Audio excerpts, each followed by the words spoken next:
예수께서 무리를 보시고 산에 올라가 앉으시니 제자들이 나아온지라.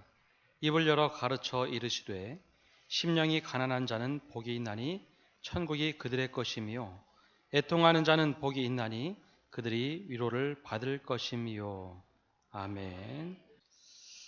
오늘도 예배 나온 또 앞자리에 일찍 나오신 분들, 또 찬양대로 열심히 나오셔서 봉사하시는 분들, 또 2층에 또 사무실에 모두 계신 성도 위에 하나님의 은총이 함께하기를 축원합니다.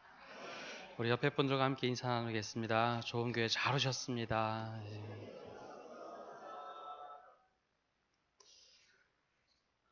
아주 짧게 인사하셨네요.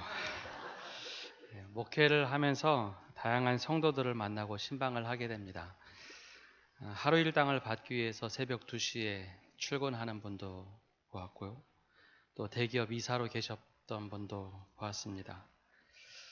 반자촌에 신방을 가면 늘 점심을 대접하고자 준비하셨던 어르신도 계셨고, 또 강남의 아파트에 사는 분도 계셨습니다. 한 번은 수요기도에 한 분이 오셨는데 잔뜩 술에 취해가지고 10m 전부터 오는데 술 냄새가 풍기면서 왔던 분도 있습니다.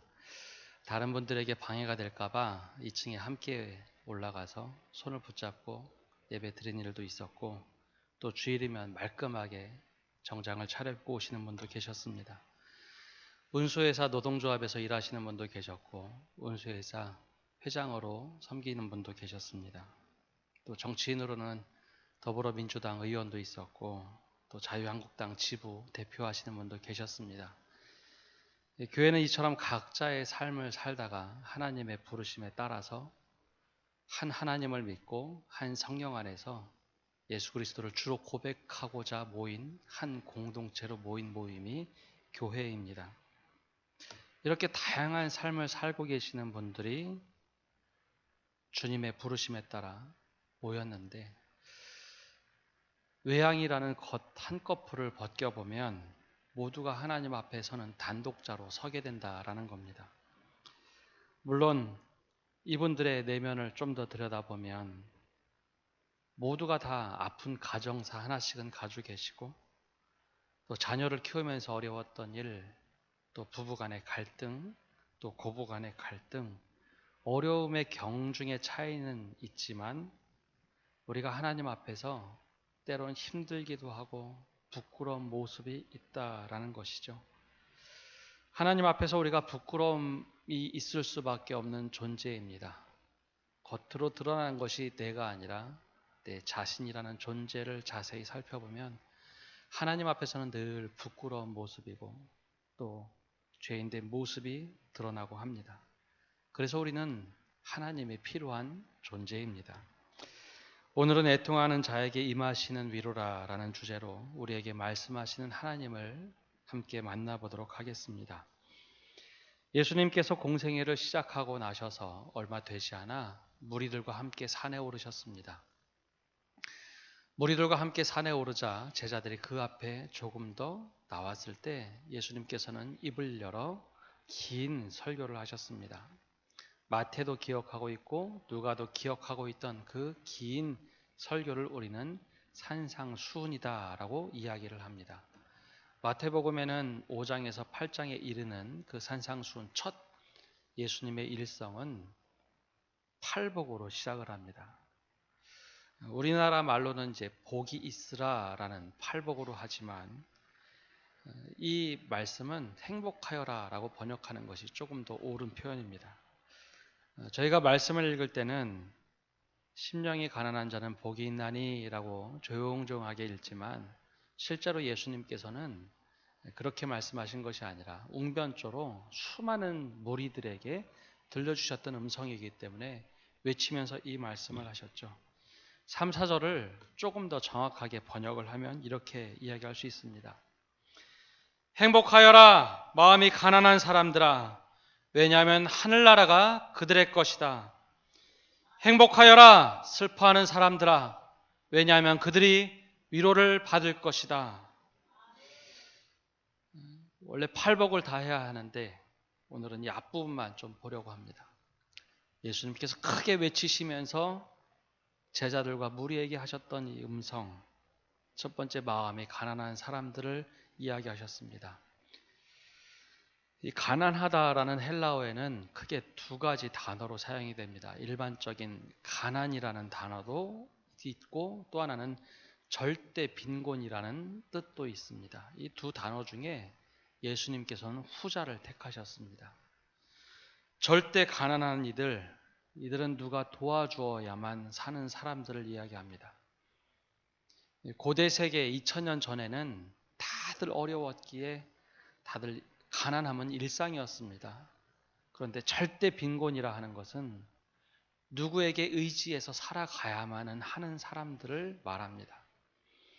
누구에게 도움을 받아야 하는데 다들 가난했기에 그 주변에 있는 사람들조차 도와줄 수 없을 때 그들은 굶기도 하고 삶의 소망이 끊어지는 굉장히 두려운 공포에 휩싸이곤 했죠. 그래서 그들이 유일하게 가질 수 있는 소망은 바로 하나님이 유일한 소망이었습니다. 하나님, 내가 사람을 의지하고 싶은데 그것조차 하지 못할 때 하나님께서 나에게 자비를 베풀어 주셔야지, 하나님께서 나에게 은혜를 베풀어 주셔야지 제가 살 수 있겠습니다 하는 사람들이 가난한 사람들입니다. 이 사람들은 다른 선택이 없었기에 늘 겸손할 수밖에 없었지요. 하나님만이 나의 유일한 희망이기 때문에 그렇습니다. 마태는 특별히 심령이 가난한 자다라고 기록을 했습니다. 누가는 그냥 가난한 자라고 했지만 마태는 심령이 가난한 자. 여기서 심령이라는 단어는 우리 처음 번역했던 분들이 거룩하게 번역하느라 심령이라고 했지만 원뜻은 마음이란 뜻에 좀 더 가깝습니다. 마음이 가난한 사람들. 마음이 가난하다는 것은 무엇을 말할까요? 이 공허하다라는 겁니다. 마음이 다 비어서 무엇으로 채워야만 하는 사람. 그래서 사람들은 물질로도 채워보고 권세로도 채워보고 성공으로도 채워보려 하는데 이 마음이란 게 그런 거로 채운다고 채워지질 않는다는 것이죠. 그래서 마음이 가난하다는 것은 다른 것으로 채울 수 없는, 오직 하나님만으로 채울 수밖에 없는 사람을 마음이 가난한 사람들이다라고 이야기합니다. 하나님으로밖에 채울 수 없는 사람, 그 사람이 바로 마음이 가난한 사람입니다. 바로 그들에게 예수님께서 말씀하십니다. 행복하여라 마음이 가난한 자들아. 왜냐하면 하나님의 나라가 너희 것이다 라고 말씀하십니다.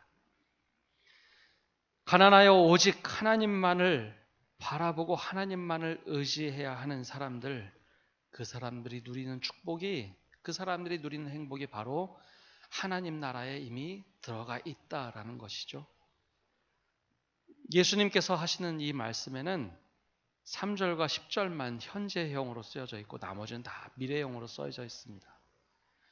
즉 지금 마음이 너무나 가난하여 하나님밖에 없습니다, 하나님만을 의지해야 합니다 라고 고백하는 사람들은 이미 하나님이 통치하시는 그 하나님의 나라 안에 들어가 살고 있다라는 것이죠. 그것이 행복함이다 라고 말씀하고 계십니다.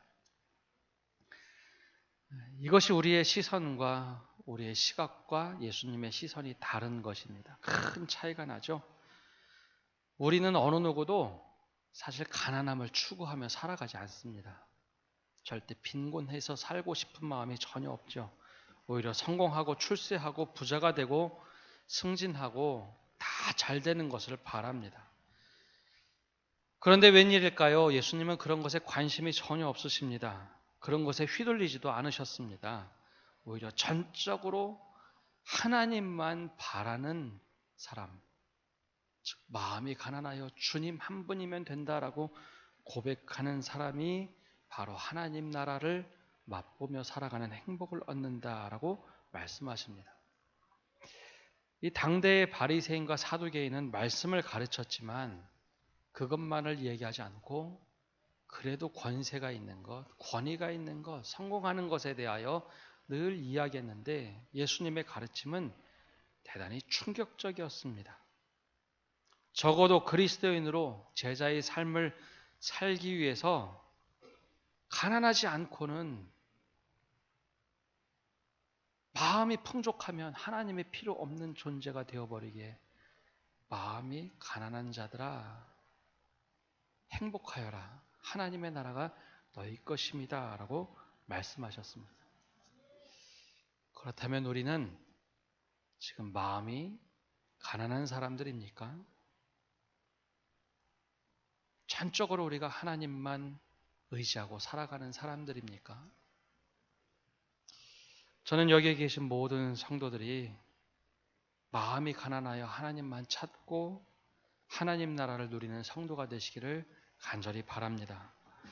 그런 의미에서 한번 옆에 분들과 격려하며 인사하겠습니다. 하나님만 의지하며 살아갑시다. 이 3절의 말씀은 사실 팔복 전체를 견인하는 말씀입니다. 마음이 가난하여 복이 있는 사람은 바로 하나님 나라를 누리는 사람이다. 그 안에서 이제 애통하는 자가 나오고 온유한 자가 나오고 의로운 자가 나옵니다. 그 가운데 애통하는 자 말씀하시는 이 4절 말씀을 함께 읽어보겠습니다. 4절입니다. 애통하는 자는 복이 있나니 그들이 위로를 받을 것이며. 아멘. 이와 같이 하나님의 나라에 살아가는 사람이, 그 가난한 자가 행복을 누릴 때 그 가운데 애통하는 자가 누리는 위로가 있다라는 것이죠. 그렇다면 애통하는 자가 누구일까라는 겁니다. 애통이라는 단어는 구약 성경에서 세 가지로 사용이 됩니다. 첫 번째는 가까운 친지나 누군가가 돌아가셨을 때 당하는 슬픔, 그것이 바로 애통하는 사람입니다. 두 번째는 자기의 죄를 위한 슬픔을 가진 사람이 애통하는 자입니다. 셋째는 이웃의 불행에 대한 슬픔을 가졌을 때, 혹은 이스라엘의 공동체의 죄에 대한 슬픔을 의미할 때 애통한다라는 의미로 사용했습니다. 마음이 가난하여 전적으로 하나님만을 의지하는 사람이 이렇게 세 가지 애통하는 자의 모습을 가질 수 있다라는 것이죠. 하나님의 위로를 받는 애통하는 자를 조금 더 깊이 살펴보면, 첫 번째, 가까운 사람의 죽음으로 인하여 애통하는 사람이 있습니다. 가족이나 친지 혹은 가까운 이의 죽음으로 인해서 슬픔이 찾아오고 애통함이 찾아오죠.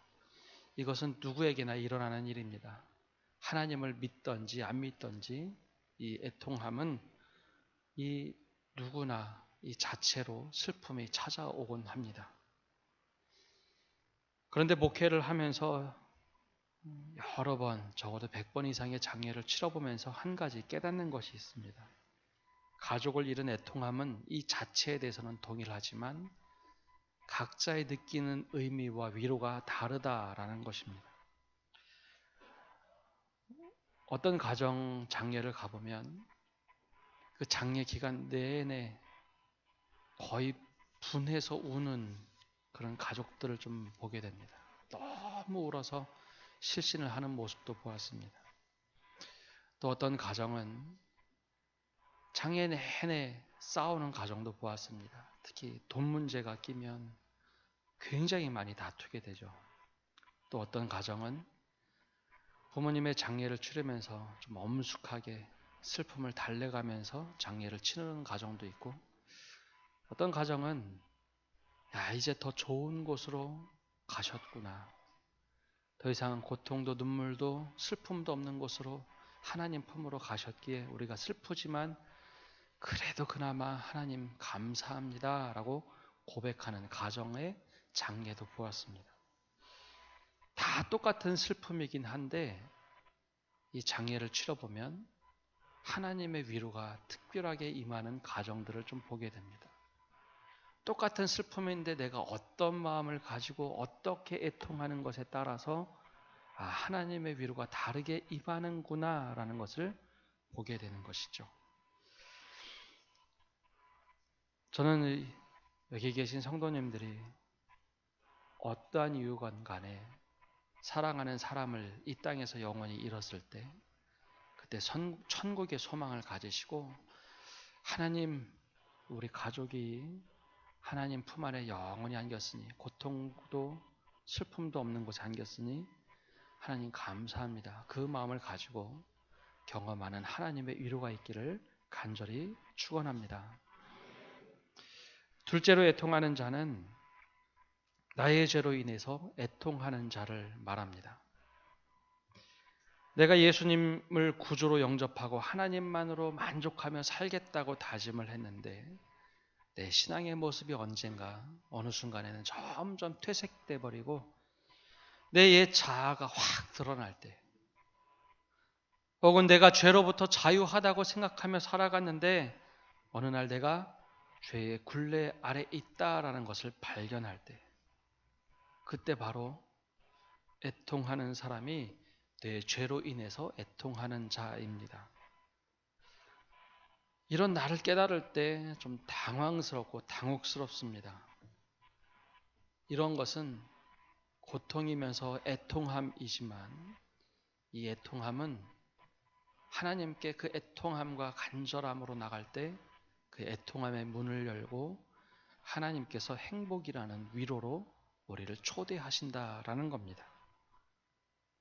내 죄 때문에 내가 어찌할 바를 몰라서 그것을 깨닫고 기도하는 이들, 바로 그러한 애통하는 자에게 하나님께서 위로하시고 그들을 향해서 행복하여라 라고 말씀하신다라는 것이죠.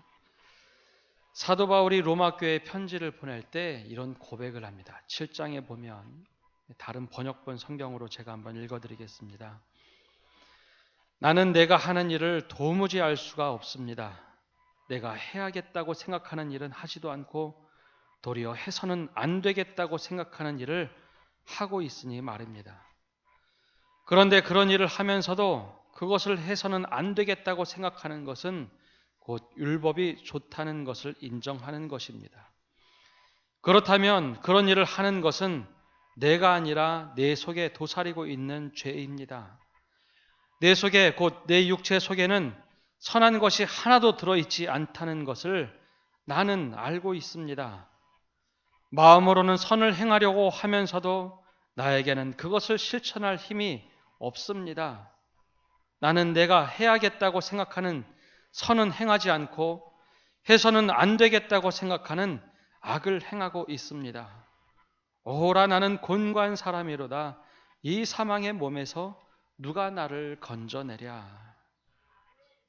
바울은 얘기합니다. 오라 나는 곤고한 사람이로다. 이 사망의 몸에서 누가 나를 건져내랴. 자신이 얼마나 비참한 사람인지 정확하게 보고 내가 이것밖에 안 되는 사람이다 라고 이야기를 하고 있죠. 바로 이것이 자신의 죄를 깨닫고 말하는 애통함입니다. 사도 바울이 누굽니까? 예수님을 믿는 신앙의 그 신학적인 내용을 다 집대성한 사람이 사도 바울입니다. 또 선지자 중에 선지자로 불림을 받았고 사도 중에 사도였고 그 사람이야말로 죄가 없을 것 같은 사람이지만 바울은 이야기합니다. 오라 나는 곤고한 사람이다. 이 사망의 몸에서 누가 나를 건져내랴. 자신의 죄에 대해서 애통함이 있던 사람입니다. 이렇게 자신의 죄에 대하여 깨닫고 회심하고 회개하며 애통하는 자에게 주님은 말씀하십니다. 행복하여라 애통하는 자여 너희가 위로를 받을 것이다. 내가 이것밖에 되지 않는 죄인이라고 고백할 때 하나님께서 애통함을 위로해 주시며 주님께서 함께 하시는 행복함을 우리에게 주신다 약속하고 계십니다. 여기 계신 모든 성도님들이 내 죄에 대한 고백을 주님께 하시는 성도 되시기를 바랍니다. 셋째로는 애통하는 자들은 선지자들과 같이 이스라엘의 죄 혹은 공동체의 죄로 인해서 애통하는 이들을 말합니다. 하나님을 전적으로 의지하는 이들이 해야 할 것 중에 하나는 바로 공동체를 위한 애통함이 있어야 된다라는 것이죠. 혹시 국가 공동체가 잘못된 길을 가거나 할 때 우리는 애통함이 있어야 합니다. 또 좀 더 작게는 교회 공동체가 하나님께 나아가는 길을 잃거나 죄가 있다면 그것에 대해서도 애통함이 있어야 합니다. 더 작게는 가족 안에 우리의 자녀나 누군가가 잘못된 길을 가고 있다면 그에 대해서 애통함이 있어야 합니다. 애통은 분노와 다른 것입니다. 분노는 죄에 대해서 분노할 수 있죠. 그것은 당연한 마음의 반응입니다. 그러나 그것을 어떻게 표출하는가는 다른 차원의 이야기입니다. 애통함이라는 것은 이 분노를 조절해서 하나님께 간절히 기도하는 그 마음을 말합니다. 하나님 이것 어떻게 합니까? 하나님께 울고불고짖는 바로 그 마음을 애통함이다라고 할 수 있죠. 예레미야 선지자가 기록한 말씀 가운데 예레미야 애가라고 부르는 성경이 있습니다. 그 애가는 사랑의 노래가 아니라 슬픔의 노래입니다. 하나님 제가 너무나 애통합니다. 나라를 위한 애통함이 있고 나라를 잃어버린 애통함이 있어서 그는 그렇게 울면서 기도했습니다. 그래서 우리는 그를 보고 눈물의 선지자다라고 이야기를 하죠. 그가 죄가 있어서 눈물을 흘렸을까요? 그가 잘못해서 눈물을 흘렸을까요? 아닙니다. 민족에 대한 애통함이 있었고 공동체에 대한 애통함이 있었기 때문입니다. 그래서 그는 그렇게 눈물을 흘리며 기도했습니다. 내가 속해 있는 공동체가 하나님 보시기에 아름답지 못하다면 애통해야 합니다. 하나님께 간절한 마음으로 애통해야 하며 우리가 속한 공동체가 바르게 갈 수 있도록 기도하는 것, 그것이 바로 애통함입니다. 하나님 이 모습을 상실했습니다. 이 애통함은 예수님께서도 품으셨던 마음입니다. 감람산에 오르셔서 예루살렘을 내다보시며 야 예루살렘아 예루살렘아 하면서 눈물을 흘리셨던 애통함, 이것이 공동체를 향한 애통함입니다.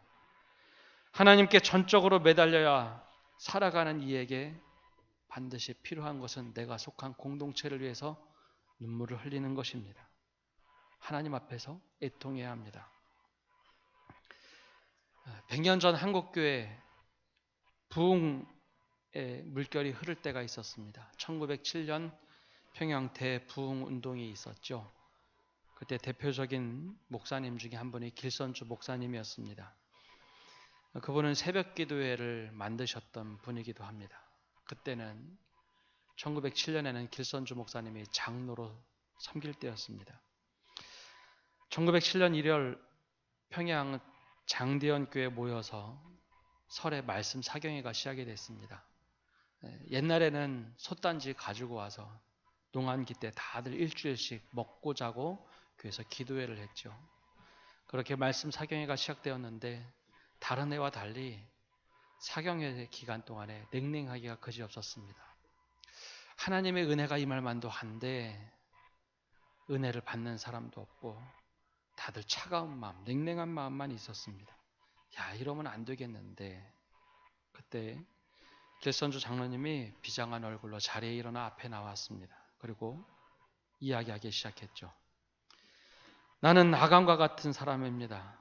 나 때문에 하나님께서 축복을 주실 수가 없습니다.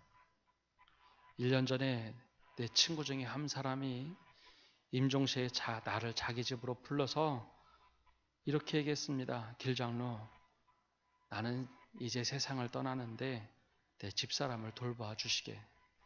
내 아내가 아무것도 할 줄 모른다네. 그 부탁을 하면서 미화 약 100달러를 맡겼습니다. 근데 내가 그것을 사취하고 말았습니다. 그러나 지금 내일 아침이면 제가 이 돈 전액을 그 미방인에게 돌려드리겠습니다. 나 때문에 하나님의 은혜가 임하지 못했습니다. 라고 고백했죠. 자신의 죄에 대한 애통함이 있었고 공동체에 대한 애통함이 있었습니다. 길선조 장로님의 회개가 끝나자 성도들 한 사람 한 사람씩 나와서 죄를 고백하기 시작했습니다. 저녁 7시에 시작됐던 이 집회, 다들 나와서 고백하는데 시간이 계속 흘러갔습니다. 새벽 2시까지 그들은 애통하면서 기도하기 시작했죠.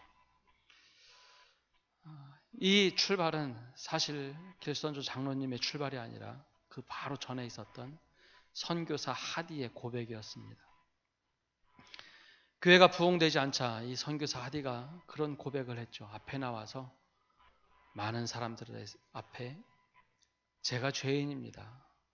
제가 선교사로 왔는데 이 조선에 있는 사람들을 너무 멸시하는 마음으로 내가 바라보자 하나님께서 은혜를 막으셨습니다. 내가 죄인입니다 라는 고백부터 사실 이 부흥의 물결이 흘러갔습니다. 이처럼 교회를 위해서 애통하는 자가 되어 보아야 이 말씀이 어떤 의미인지 알 수 있습니다. 사랑하는 성도 여러분, 그리고 항존직 여러분, 또 장로님들, 교회를 위해서 애통하시는 그 애통함을 갖는 시간이 되시기를 바랍니다. 그럴 때 주님께서 애통하는 우리에게 행복으로 위로해 주실 겁니다. 위로는 단순히 감상적인 위로가 아닙니다. 하나님께서 죄로 인해서 자기로부터 떠난 사람들을 부르시고 자기의 무한한 능력 안에 거하시게 하겠다라는 위로입니다. 원래 위로를 받는다는 말은 수동적인 것입니다. 위로를 찾기 위해서, 위로를 찾아내기 위해서 내가 하나님께 기도하는 것이 아니라 내가 하나님으로부터 오는 위로를 받는 것입니다. 그때 필요한 것이 애통함입니다. 특별히 받는다라는 뜻은 하나님께서 자기 곁으로 부르신다라는 뜻을 가지고 있습니다. 애통하면서 하나님께 기도할 때 하나님이 위로로 찾아오셔서 나를 곁에 두시고 야 괜찮다 이제는, 그것이 하나님의 위로입니다. 말씀을 맺습니다. 올해 한 해 나 자신의 연약함에 대하여, 나의 죄에 대하여, 부족함에 대하여 애통하시는 한 해가 되시기를 바랍니다. 더 나아가 공동체를 위해서 애통해 하시는 성도 되시기를 바랍니다. 작게는 나의 가족을 위해서 애통하는 것, 조금 더 나아가서 우리 교회를 위해서 애통해 하는 마음, 좀 더 나아가서 우리 교회를 또 국가를 위해서 애통하는 마음, 화난 마음이 아니라 하나님 이제는 그 마음이 바뀌어서 애통하는 마음을 갖고 내가 부르짖고 기도하게 하여 주옵소서. 바로 그렇게 기도하시는 성도들 되시기를 바랍니다. 우리 2주일 뒤에는 우리 특별 새벽 기도회로 모입니다. 우리가 함께 나와서 주님께서 가르쳐 주신 기도를 드리면서 하나님, 제가 이렇게 내가 처해 있는 모든 이들을 위해서 기도하겠습니다 라는 시간을 가질 때 하나님께서 우리에게 크신 은혜를 부어주시리라 믿습니다. 우리 함께 기도하겠습니다. 살아계신 하나님, 오늘도 저희가 주님의 부르심에 응답하여 이 자리에 나왔습니다. 애통하는 심령이 있습니다. 그들에게 하나님께서 기도를 들으시고 위로하여 주시고 행복하여라 라는 그 음성을 통하여 행복의 문을 열게 하여 주옵소서. 하나님, 특별히 우리의 죄로 인하여 스스로 억눌려 있는 자들에게 애통함을 허락하여 주시고 애통하는 기도를 통하여 우리가 주님 앞에 죄를 자복하고 나갈 때 하나님 우리를 위로하여 주시고 주님과 동행하는 행복함을 맛보게 하여 주옵소서. 우리가 교회를 위하여 애통하며 기도할 때 우리 교회가 하나님 보시기에 좋은 교회, 또 하나님의 행복함이 이루어지는 위로함이 우리 가운데 있게 하여 주옵소서. 이 모든 말씀 예수님의 이름으로 간절히 기도합니다. 아멘.